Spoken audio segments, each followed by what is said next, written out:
नमस्कार सूद सर, बहुत-बहुत स्वागत है आपका। नमस्कार जी, बहुत-बहुत शुक्रिया आपका।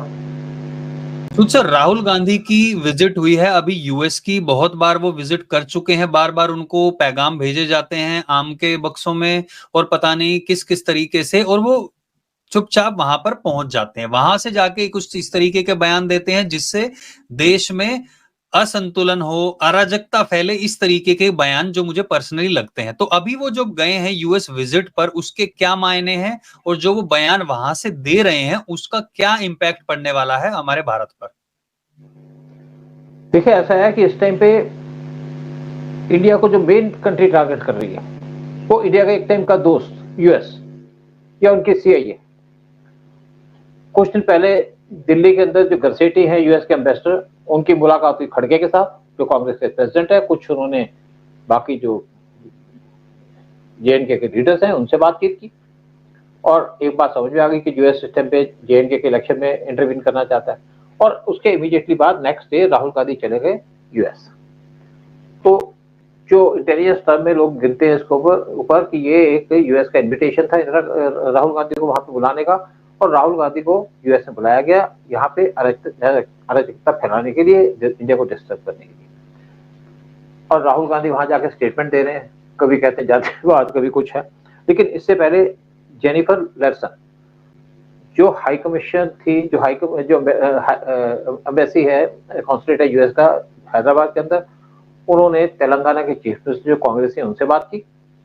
साथ में बात की साउथ के कुछ और लीडर से, तेलुगु देशम पार्टी के प्रेसिडेंट से बात की, एक जो वहां पे दूसरी पार्टी है, शायद कौन सा दल है मुझे नहीं पता, जो बीजेपी को सपोर्ट कर रहा है, उसके लीडर से बात की। तो बात समझ में आ गई थी कि यूएस एक बड़ी गेम खेलने वाला है इंडिया के अंदर, इंडिया को डिस्टर्ब करने के लिए। और मोदी गवर्नमेंट इस टाइम पे कमजोर पड़ी हुई है, उसको तोड़ना चाहता है। यहाँ चाहता है कि ऐसी गवर्नमेंट आ जाए जो उसके पलवे चाटे, उसके पैरों में लेटे, क्योंकि मोदी झुक नहीं रहे यूएस के सामने। और झुके भी क्यों? जिसको देश की चिंता, वो तो देश की सोचेगा, अपनी कंट्री की सोचेगा। और यूएस इसलिए मोदी से खुश नहीं है। देखा जाए तो जून 2023 में मोदी को बुलाया गया था यूएस के अंदर स्ट्रेटेजिक पार्टनर, चाइना को डील करने के लिए, और बड़ी इज्जत दी गई। स्टेट विजिट थी, बड़ी इंपॉर्टेंट विजिट थी। उस टाइम पे राहुल गांधी यूएस के अंदर कुछ स्टेटमेंट दे रहे थे, तो राहुल गांधी को वहां पे धक्के मार के यूएस से बाहर निकाल दिया गया कि आप डिस्टर्ब मत करो हमारे रिलेशन। लेकिन उसके बाद यूएस की कुछ पॉलिसी चेंज हो गई, या उनकी पॉलिसी में चेंज आ गया। और सितंबर में जब G20 समिट हुई, तो उन्होंने उसके बाद इंडिया को टारगेट करना शुरू कर दिया। देखा कि इंडिया इतना बढ़ रहा है, इतनी अच्छी तरीके से उन्होंने G20 समिट होल्ड की है, शायद जेलसी हो गई। और उस टाइम पे जो आपके कनाडा के प्राइम मिनिस्टर थे ट्रूडो, उन्होंने निजर का इशू उठा दिया। और यहाँ पे निजर का इशू उठा रहा है, कभी पुन्नो को इशू उठा रहा है, और सारा काम किया जा रहा है यूएस के द्वारा, सीआई के द्वारा। और 5 आई जो 5 कंट्रीज हैं, यानी कि यूएस, कनाडा, ब्रिटेन, न्यूजीलैंड और ऑस्ट्रेलिया, इनके एक 5 आई बनी हुई है, पांचों कंट्रीज की। और 5 आई की एक इंटेलिजेंस सिस्टम है। एक 5 आई की इंफॉर्मेशन है कि इंडिया ने निज्जर को मरवाया, कोई प्रूफ नहीं इनके पास, लेकिन इन्होंने प्रोपेगेंडा शुरू कर दिया। तो तब भी हमने बात की थी कि ये तो ऐसा बिहेव कर रहे हैं जैसे निज्जर और पन्नू इनके मिनिस्टर्स हैं, इनके प्राइम मिनिस्टर, इनके प्रेसिडेंट हैं। लेकिन अब जिस तरीके से राहुल को वहां बुलाया गया, इनका सीआई का प्लान चल रहा है। जब यहाँ पे 2024 के अंदर इलेक्शन हुए थे, तब भी सीआई की बड़ी इन्वॉल्वमेंट थी इलेक्शन के अंदर। ये बातें क्लियर हो चुकी थी, मोदी भी जानते थे, बाकी भी, लेकिन कर कुछ नहीं सकते थे क्योंकि बड़ी फंडिंग भी दी गई। और यहाँ पे इस टाइम पे जो इलेक्शन हुए थे, वहां पे कॉन्स्टिट्यूशन था, राहुल गांधी कॉन्स्टिट्यूशन की किताब हिला रहे थे, और सेम काम कर रहे थे अखिलेश यादव। और उसी तरीके से यूएस के अंदर भी जब इलेक्शन हो रहे, वहां भी यही चल रहा है। डेमोक्रेटिक पार्टी के लीडर वहां पे भी कॉन्स्टिट्यूशन की बात कर रहे हैं कि अगर ट्रंप आ जाएंगे तो वहां पे डेमोक्रेसी खतरे में पड़ जाएगी, इलेक्शन होंगे नहीं। सेम बात इंडिया के अंदर हो रही थी, और शायद इसका कुछ असर भी पड़ा इलेक्शन के अंदर। तो जैसे आपने पीछे बात की कि जो इनके वर्ल्ड कांग्रेस के जो लीडर हैं वहां पे, जो कांग्रेस के राहुल गांधी के बहुत क्लोज हैं, उन्होंने स्टेटमेंट दी कि राहुल बच्चा नहीं है। बिल्कुल राहुल बच्चा नहीं है, अब राहुल मैच्योर। हाँ, पिटोड़ा ने कहा राहुल मैच्योर हो चुका। राहुल पहले आलू से सोना उगाता था, आज राहुल खिलौना बना हुआ है फॉरेन एजेंसीज का, उनके उस पर काम कर रहा है, उनके इशारे पे काम कर रहा है। और राहुल गांधी को उस टाइम पे जो भेजा गया यूएस के अंदर, बुलाया गया, स्पेशली बुलाया गया ताकि इलेक्शन के अंदर किस तरीके से यहाँ पे कैंपेनिंग करे, क्या करे, पैसा भी दिया जाएगा। क्योंकि पॉलिसी जो प्रोग्राम्स के ऊपर ये मोदी को चैलेंज नहीं कर सकते, मोदी को काउंटर नहीं कर सकते। लेकिन ये जो उल्टी सीधी बातें करनी, इससे हमारे जनता को भड़का जरूर सकते हैं, बरगला सकते हैं। जैसे बात की जा रही है जाति की बात इसलिए की जा रही है कि जाति करके यहाँ पे बंटवाया जाए, यहाँ पे लोगों को भड़काया जाए कि तुम्हारी जाति ये, मेरी जाति वो। यही वही काम जो उस टाइम पे ब्रिटिश करते थे। उन्होंने भी जातियां बनाई, उन्होंने भी ग्रुप्स बनाए। तो शेड्यूल कास्ट है, तो लोअर कास्ट का है, तो हायर कास्ट का है, तो ब्राह्मण है, तो फलाना है, यही काम वो करते थे। और दूसरी बात क्या करना काम इनका, देखो यूएस नहीं चाहते इंडिया स्ट्रांग हो। यहाँ पे दूसरा जो इशू कर रहे हैं वो कर रहे हैं यहाँ पे कि मुस्लिम को प्रमोशन कर रहे हैं। बांग्लादेश के अंदर इतने हिंदू मारे गए, यूएस ने एक आवाज नहीं उठाई, कोई वहां से स्टेटमेंट नहीं आई कि वहां पे हिंदू मारे गए, क्योंकि हिंदू मारे गए। और अगर एक मुसलमान मर जाता है तो वहां कहते हैं इस्लामोफोबिया हो गया। अब इंडिया के अंदर जो यहाँ पे सारा काम किया जा रहा है, पाकिस्तान टेररिज्म स्टार्ट कर चुका है यूएस कहने पे, सीआईए के कहने पे। उनके आर्मी के लोग जम्मू में घुस गए थे, लेकिन हमारी गवर्नमेंट इसलिए चुप है, इसलिए नहीं कर पा रही कि यूएस को डिस्प्लीज नहीं करना चाहते इस इंपॉर्टेंट टाइम के अंदर, क्योंकि यूएस के अंदर 2 महीने में इलेक्शन है। तो गवर्नमेंट शायद उसकी वेट कर रही है। वैसे भी यूएस का मुकाबला तो कर नहीं सकते, बड़ी कंट्री है।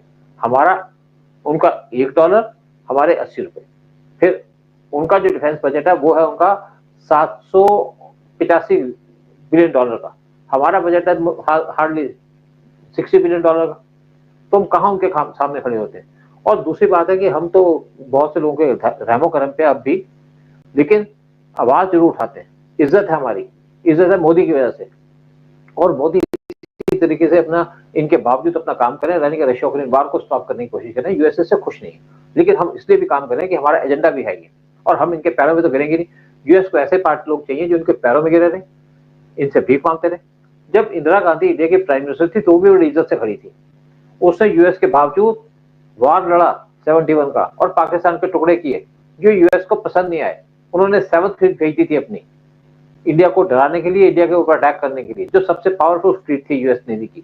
लेकिन रशिया सामने खड़े हो गए, उनकी सबमरीन हमारे सामने आ गई, जिससे उनके फ्लीट को भागना पड़ा, क्योंकि रशिया के पास उस टाइम पे सबसे ज्यादा सबमरीन थी। और रशिया एक स्ट्रॉन्ग पावर थी, यानी कि वो भी एक बड़ी पावर थी उस टाइम पे अमेरिका के साथ साथ। और उसके बाद इन्होंने उसका बदला दिया। 75 में इन्होंने शेख मुजीबुर रहमान का मर्डर करवा दिया पाकिस्तान के सीआईए ने, किसी ने क्रिटिसाइज नहीं किया। भुट्टो पाकिस्तान का प्राइम मिनिस्टर था, उनको इनकी बात नहीं माना तो उसको फांसी चढ़वा दी। उसी तरीके से शेख हसीना को हटा दिया, क्योंकि वो इंडिया क्लोज थी और शेख मुजीबुर रहमान की बेटी थी। यूएस आज तक नहीं भूला।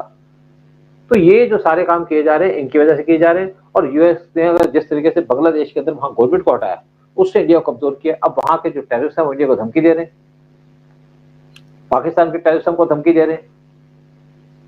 और अब तो हाँ, एक क्वेश्चन मैं ये पूछना चाहूंगा सूद सर यहाँ पे, तो राहुल गांधी को जो यूएस की विजिट पे बुलाया है, तो ये चीजें तो साफ साफ दिखाई दे रही हैं कि नहीं चाहता कि भारत ग्रो करे, भारत आगे बढ़े मोदी जी को नीचे लाने के लिए। लेकिन क्या आपको लगता है कि जो आने वाले 1-1.5 महीना है उसमें ये चीजें और ज्यादा बढ़ जाएंगी और देश में इस तरीके की घटनाएं और ज्यादा हो सकती हैं, जिससे कि देश में असंतुलन पैदा किया जा सके?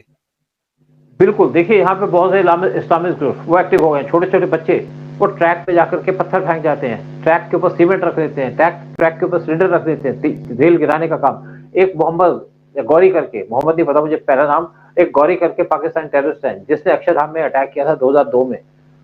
वो इंडिया को धमकी दे रहा है, अपील कर रहा है वीडियो से कि यहाँ पे आप ट्रेनें गिराओ, इनका जो सिस्टम है या जो इंफ्रास्ट्रक्चर है उसको डिस्ट्रॉय करो, बड़ी बड़ी सिटीज के अंदर आप जो गैस के आपके कनेक्शन है उनके ऊपर आप बम चला दो। तो ये जो धमकी दी जा रही है इंडिया को डिस्टर्ब करने की। और प्रॉब्लम क्या है कि इस टाइम पे जो हमारी अपोजिशन की पार्टीज हैं वो ज्यादा एक्टिव हो गई हैं। उनको लगा कि मोदी कमजोर हो गया तो देश को कमजोर करो, देश को कमजोर करके फायदा उठाओ। जब यहाँ पे कांग्रेस गवर्नमेंट थी तो क्या कोई डिफेंस डील हुई थी? क्या हमारे आर्मी को जूते मिले थे जो चाह रहे थे कि उनको बॉर्डर पे लड़ने के लिए अच्छे जूते चाहिए? बुलेट प्रूफ वेस्ट नहीं थी, हेलमेट नहीं थी, नाइट विजन इक्विपमेंट नहीं था, इवन हमारे पास आर्म्स नहीं थे। हमारे पास उस टाइम पे इंसान साइकिल यूज किया करते थे। मोदी गवर्नमेंट आने के बाद हमने 36 यहाँ पे प्लेन लिए फ्रांस से। फिर हम अपना सेकंड एयरक्राफ्ट कैरियर बना, उसके ऊपर 26 प्लेन की बात हो रही है। 25 हम सबमरीन बना रहे हैं, इवन हम न्यूक्लियर सबमरीन बना रहे हैं इस टाइम पे। 10 साल के अंदर इंडिया के पास 25 नई सबमरीन होंगी। साथ में सेकंड एयरक्राफ्ट कैरियर बन गया। साथ में हम 400 हॉट फ्रीजर गन्स ले रहे हैं ताकि हमारी आर्मी स्ट्रांग हो। साथ में हम अपने जो प्लेन्स हैं तेजस बनाने का काम चल रहा है, बहुत जल्दी इसको प्राइवेट कंपनी को दिया जाएगा ताकि जो हमारी जो शॉर्टेज है 11 स्क्वाड्रन्स की पूरी हो सके। 3 साल में काम पूरा कर पाएंगे। उस दूसरी तरफ हम हमारे जो सुखोई प्लेन्स हैं उनके इंजन चाहिए, वो बात करने पीएम मोदी रशिया गए थे। और साथ में जो सुखोई प्लेन्स है उनके ऊपर 60,000 करोड़ खर्चे जाएंगे उनको अपग्रेड करने के लिए, ताकि वो अगले और साल तक 20 साल तक आगे चल सके। तो बहुत सा काम डिफेंस के ऊपर किया जा रहा है, डिफेंस कॉरिडोर बन गए यूएस के अंदर, यूपी के अंदर। तो दूसरी तरफ राहुल गांधी देश को तोड़ने की बात कर रहे हैं और यूएस इसी चक्कर में लगा कि इंडिया कमजोर हो। उन्होंने देख लिया कि मोदी पावरफुल तो है, मजबूत तो है, मोदी साथ खड़ा है, लेकिन उनको मजबूत आदमी चाहिए, उनको चाहिए पप्पू जो उनके नक्शे कदम पे चले, उनकी पॉलिसीज को अडॉप्ट करे, उनके प्रोग्राम पे चले, क्योंकि यूएस इंडिया का अच्छा नहीं चाहता है। चाहता है कि उनकी प्रोग्रेस ऐसी होगी, उनकी प्रोग्रेस होगी जब यहाँ पे कमजोर गवर्नमेंट होगी, उसके इशारों पे काम करेगी। लेकिन पीएम पोजीशन पे रशिया यूक्रेन वार रोकने में लगेंगे। तो सारा का सारा काम चल रहा है देश को तोड़ने का, बंटवाने का। अगर यहाँ पे खालिस्तान का मूवमेंट चल रही है तो उसको कौन सपोर्ट कर रहा है? उसको यूएस सपोर्ट कर रहा है। तभी तो नीचे और पन्नू का इशू उठाया, उसको कनाडा सपोर्ट कर रहा है। और दूसरी तरफ यहाँ पे जब 60s के अंदर एक साउथ को अलग करने की बात थी, हिंदी मूवमेंट चली थी वहां पे, उस टाइम पे यूएस ने उनको सपोर्ट किया था। अगर हमारा नॉर्थ ईस्ट सारा कन्वर्ट हो गया इस क्रिश्चियन के अंदर, उसमें सीएए का हाथ था। सारे यूएस के यही काम एजेंडे चल रहे थे। आज अगर कांग्रेस पार्टी इंडिया के अंदर, पूरे इंडिया के अंदर क्रिश्चियनिटी में कन्वर्ट कर रही है, तो ये उसी एजेंडे पे काम कर रहे हैं। यूएस यहाँ पे इंडिया के अंदर चाहता है कि हिंदू खत्म हो जाए, या मुस्लिम आ जाए, चाहे क्रिश्चियन आ जाए, लेकिन हिंदू ना रहे। इसी तरीके से साउथ कोरिया में गए, तो साउथ कोरिया के अंदर वहां पे जो धर्म है उनका वो है बुद्धिस्ट। आधे उनकी पॉपुलेशन कन्वर्ट कर दी गई क्रिश्चियनिटी के अंदर, क्योंकि यहाँ पे यूएस की फोर्सेस खड़ी हैं, उनकी सिक्योरिटी वो देखती हैं। तो यूएस का यही धंधा है कि यहाँ पे जैसे इंडिया के अंदर हिंदुइज्म खत्म किया जाए। हिंदू को खत्म करने पे तो बहुत साल लोग काम कर रहे थे, मुगल भी आ गए, कुछ मुस्लिम कंट्री भी यहाँ पे लगी हुई थी। पाकिस्तान अलग हो गया इंडिया से कि हिंदू मुस्लिम अलग हो जाएंगे, फिर पाकिस्तान को यहाँ पे इस्लामिक राज चाहिए, इस्लामिक देश चलना। फिर जो पाकिस्तान के अंदर एक टेररिस्ट है जिसको इन्होंने छोड़ा शेख हसीना के जाने के बाद, उसका भी स्टेटमेंट आ गई कि हम पाकिस्तान के ऐसे में सपोर्ट करो, हम इंडिया के अंदर खालिस्तान और यहाँ पे इस्लाम को लाना चाहते हैं इंडिया के अंदर। तो ये काम चल रहा है इंडिया के अंदर। इंडिया की जनता जरूर सोई हुई है, बहुत से लोग जागे हैं, लेकिन जो सोए वो सोए रहेंगे। जिनको करप्शन करनी है वो सोया रहेगा, जिसको देश को बचाना है वो देश के साथ खड़ा रहेगा। लेकिन मोदी है तो सब कुछ मुमकिन है। चलिए आशा करते हैं कि जो आने वाले 2 महीने हैं, इससे पहले कि यूएस में इलेक्शन और रिजल्ट आए, तब तक ऐसी कोई चीजें ना हो और लोग सुरक्षित रहें। मोदी जी भी इसके ऊपर काम कर रहे हैं। बट बहुत बहुत धन्यवाद सूद सर, सारी जानकारी शेयर करने के लिए। सभी लोगों से निवेदन है वीडियो को लाइक शेयर करें। जय हिंद, जय भारत। जय हिंद, जय भारत। मेरा देश महान।